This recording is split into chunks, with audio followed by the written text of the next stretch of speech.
So, welcome back. It is the 22nd of December. I hope you have your Christmas Only list. 2 days left for me. I think you're celebrating it on the 25th, right? Yes. Yeah, 24th Yes, here. that's right. You do the 24th thing. Yeah. Explain that for our, since we're going across so many different countries and stuff like that. I think it's just, we just can't wait for it. So Santa comes a little bit early and, well, I guess basically trying to get across the entire world in one evening is quite it's kind hard. of hard. Yeah. So he staggers it across the different So countries and stuff like in China it comes on the 26th. Yeah. Or Oh, okay. Do you do that? Do you do the whole thing? Do you do the whole Christmas dinner and stuff like that? Like probably on the 24th. Yeah. Yeah. Yeah. And what about Boxing Day? Or do you guys still do the Well, I Boxing Day? mean, we're just wasted on, you're in a food coma state for Yeah. 2 days. So basically, that's why you have got 2 Christmas extra days, Eve, Christmas Day, and then there's a blackout period, and Yeah. then it's just you back to work. basically. That Yeah. sounds pretty cool. Yeah. And then you've unlocked all those achievements in Skyrim. You're like, how the hell did I do that? Weird. And I'm married Someone else did. to zombie. No, so they're not a zombie. They fixed the patch. Apparently, that new patch has fixed that. So anyway, it is Buyer's Guide, and Time. this time it's for PC, which might be an unknown commodity for some people. To be honest with you, it always seems like it's the realms You of can the buy hardcore. them? Apparently so. Yeah. Stop stealing them. That's not the way to go. So you get so much free stuff. Jesus. But yes, PC Christmas Buyer's Guide. By far the oldest of all the current gaming platforms, the venerable PC has been home to games ever since the early 80s. While the consoles have taken huge bites out of the PC's market share over the past decade, it has seen quite a resurgence in recent years, to the point where it's again becoming the main focus for some of the biggest multi-platform developers. Unlike the consoles, where there are strict requirements for certification and royalties to the manufacturer, anyone with the know-how can develop and publish a game for the PC. This means that it offers a depth and breadth that no other platform could dream of even coming close to. While many of the blockbusters are here, the PC is also where indie games live. Low cost of entry and development means that devs can try out oddball and highly original ideas, without fear of failure, and still find an audience, making it the go-to platform for new and different games. The PC is always at the cutting edge of technology, and while the consoles usually have the lead at the beginning of each generation, the PC eventually catches up and continues to leave them in the dust. Games like Battlefield 3 look vastly superior on the PC, and offers more than twice the player count in online games than the console versions. And when it comes to shooters, you simply cannot beat the accuracy in controls offered by the good old keyboard and mouse. Bungie may have figured out how to do first-person shooters on the dual-stick controller with Halo, and Call of Duty may have more players on the consoles than the PC. But in direct competition between controller and the keyboard and mouse combo, there simply is no competition. The PC is also at the forefront of digital distribution. The rise of services like Steam means that a vast supply of great games, both big and small, is never more than a few mouse clicks away. The constant stream of sales and special deals means that you can quickly get your hands on more games than you'll ever have time to play, without breaking the bank. And if you're feeling nostalgic, both Steam and GOG.com has a vast array of classic titles available. The versatility of the PC is also its Achilles heel. The hardware market is a jungle for anyone but enthusiasts, and figuring out what parts or setups to buy takes meticulous research. On top of this, many cheap PCs and most laptops simply don't have the raw power to run the current games, and so there are many pitfalls to navigate when considering a purchase or upgrade.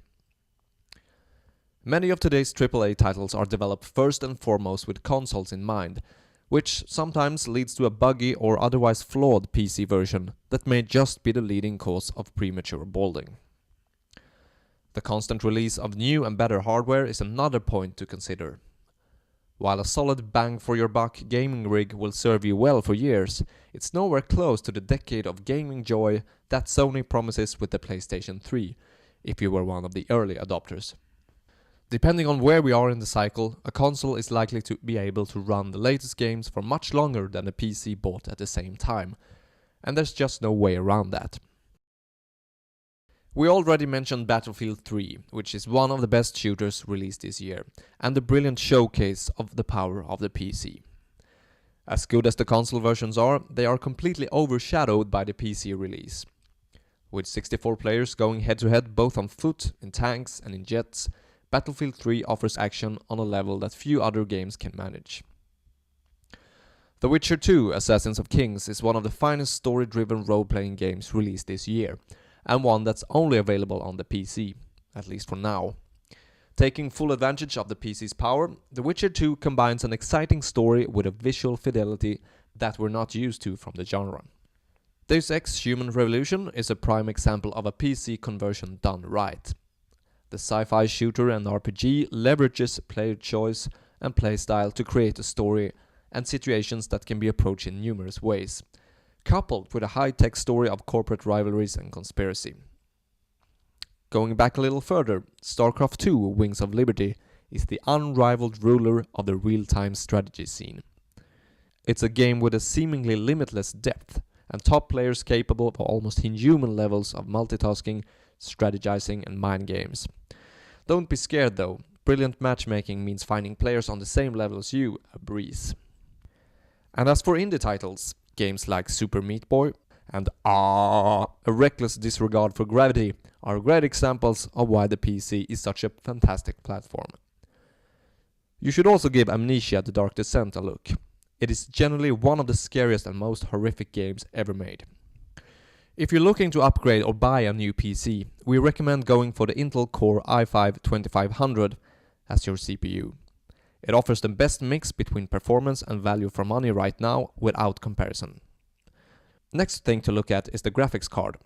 Here we'll recommend either getting an AMD Radeon 6950 based card or a Nvidia GeForce GX 560 Ti, depending on what manufacturer you prefer. Both of them have plenty of power to run all recent games smoothly in a resolution of 1080p.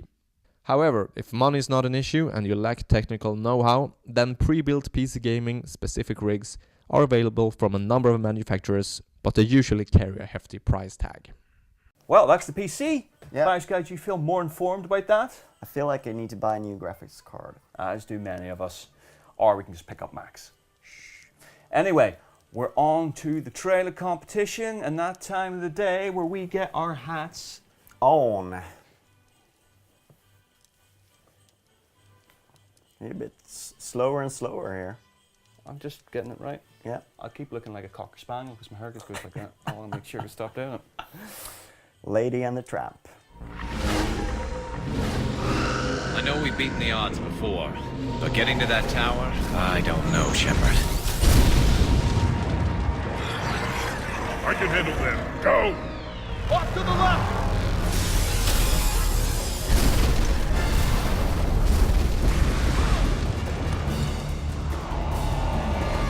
Holy shit! Stick to cover! We'll try to give that reefer something else to shoot at.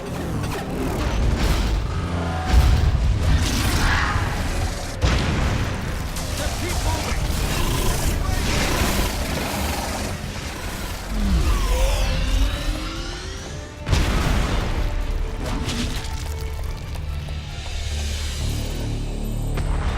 Go! Get back to the truck!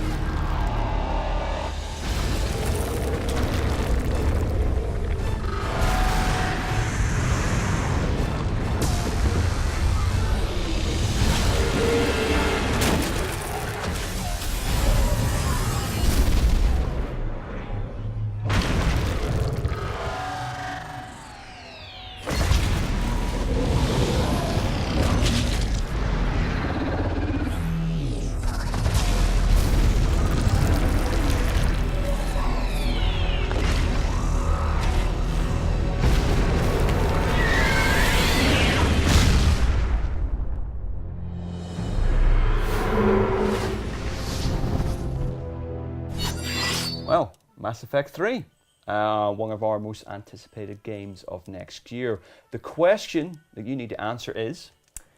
So we want to know what force or enemy is Shepard fighting in this trailer. And answers not on a postcard, but in an email. Send them to xmas@gamereactor.eu. Put the answer in the subject header, and anything else, any other messages you'd like to send us about how great or how bad we're doing at the moment, not bad, just great, in the message below. But send them in. You have until tomorrow's show, at which point we'll cull, that's the deadline. We'll pick a winner at random, and the prize you'll be able to get will be displayed at the end of the show. But Bengt, obviously enough, we're coming up to the end now, where the ending is in sight. How do you feel about your Christmas chances of getting something very special under the tree this year?